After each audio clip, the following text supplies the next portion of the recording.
नमस्कार दोस्तों, आज मैं आपके सामने एक नई मुद्दे को लेकर आई हूँ। जी हाँ, आजकल आप लोग देख रहे होंगे 5 वर्ष की बच्ची है और उसकी उम्र को देखते हुए जिसको पता ही नहीं है दुनिया संसार क्या होता है, उसके जो टांग हैं वहाँ पर तो वो बहुत भयानक तरीके से वो टीयर था, साथ साथ उसके जबड़े में और सर में भी चोट थी। तो जो भी दुर्दांत अपराधी होगा उसने उसके साथ बहुत क्रूरता की है। ऊपर वाले का आशीर्वाद है कि वो उसका जीवन बचाने में हम लोग सफल हो गए हैं।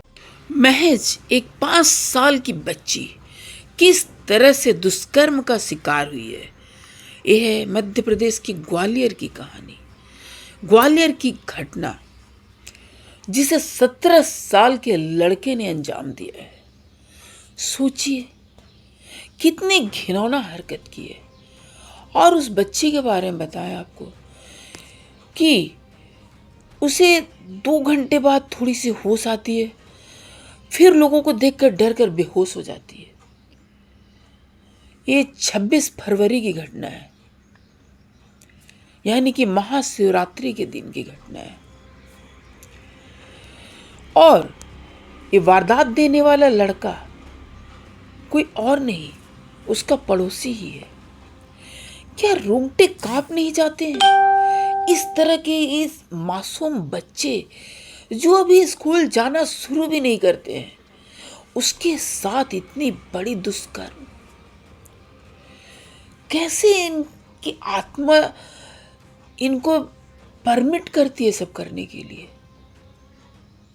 आपको बता दे कि बच्चे की हालत इतनी खराब थी कि उसके प्राइवेट पार्ट में 28 टांके लगे हैं और उसके मल द्वार को वहाँ पेट में अलग रास्ता बनाया गया है ताकि वहाँ से बाहर निकले।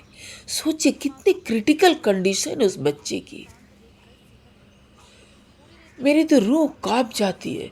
ये समाज में लोग कितने दरिंदे हो गए हैं, कितने घिनौने हरकत कर रहे हैं।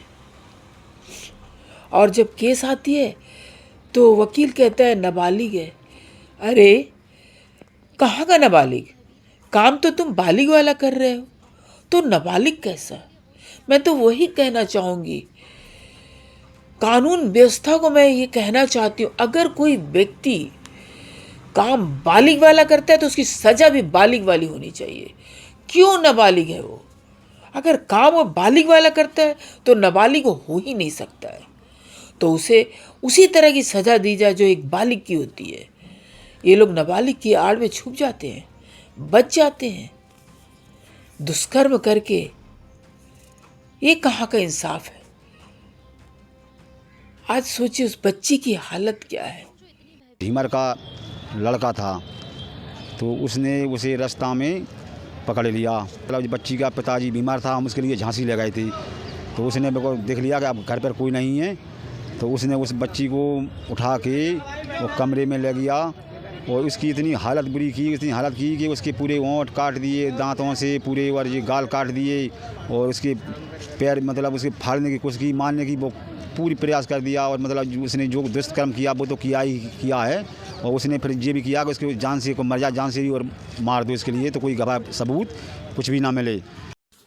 अभी आप सुन रहे थे बच्ची के दादाजी ने बताया कि किस तरह से अपराधी ने कुकर्म किया है।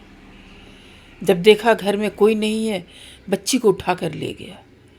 अरे मैं तो कहती हूँ ऐसे ऐसे का अच्छे से सज़ा ऐसी होनी चाहिए कि वो ज़िंदगी भर याद रखे, और वो तो याद रखे साथ ही साथ कोई और भी इस तरह का दुष्कर्म ना करे। तो मैं तो चाहूँगी उसके साथ ऐसी सज़ा होना। अब मैं क्या कहूँ, मैं कहना नहीं चाहती हूँ, पर मैं फिर भी कहूँगी कि उसके प्राइवेट पार्ट को काट दिया जाए ताकि जिंदगी में उस लायक ही ना रहे जो दुष्कर्म करे, और अगला व्यक्ति भी सोचे इस तरह के कर्म करने से।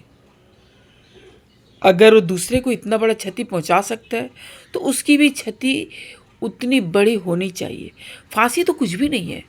वो तो लोग सोचते हैं चल ठीक है एक ही बार की सजा है ना, चल कुछ कोई बात नहीं है। बहुत सारे लोग होते हैं जो बेरोजगार होते, कुछ काम धंधा करना नहीं, पढ़ाई लिखाई करना नहीं है, तो उनकी ज़िंदगी तो ऐसी बेकार है।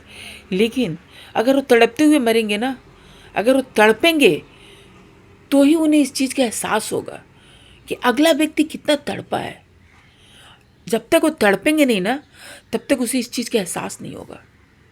तो इसलिए उनकी यही एक सज़ा है, तभी वो लोग सुधरेंगे और अगला व्यक्ति भी करने से डरेगा। तो दोस्तों, अगर आपको लगता है कि मैं कुछ गलत कह रही हूँ तो मुझे कमेंट करके बताइए, और नहीं तो फिर सपोर्ट कीजिएगा, ताकि मैं इसी तरह की सच्ची घटनाओं से आप लोग को अवगत कराती रहूँ। मेरा मकसद है किसी की भावनाओं को ठेस पहुँचाना नहीं, बल्कि समाज में हो रहे बुराइयों से अवगत कराना, ताकि आप लोग सावधान रहें, सतर्क रहें, अपने बच्चों की देखभाल, अपने बच्चों को इस तरह की शिक्षा दे ताकि वो भी संघर्ष कर सके। मैं जानती हूँ 5 वर्ष के बच्चे कुछ नहीं कर पाएंगे, क्या करें, पर ज़रूरी नहीं कि हादसा आपको बता कर आए, ये कहीं से भी आ सकता है। आपके आसपास ही दरिंदे घूमते रहते हैं, तो अपनी नज़र को चौकस रखिए, ध्यान रखिए दीजिए कि कौन व्यक्ति कैसा है, उसके साथ हमारे बच्चे, हमारे परिवार। अगर आप कहीं जाते हो बाहर ना, तो बहुत सेफ्टी का ध्यान रखिए। अगर कहीं जाते हैं तो कोशिश कीजिए घर में बच्ची को अकेला ना छोड़े। जो शैतान होता है ना, आपके घर के आसपास ही बैठा होता है, दूर से नहीं आता है। ये आसपास के लोग ही सबसे बड़े शैतान होते हैं, जो मौके की तलाश में रहते हैं कि कब मौका मिले और झड़प ले।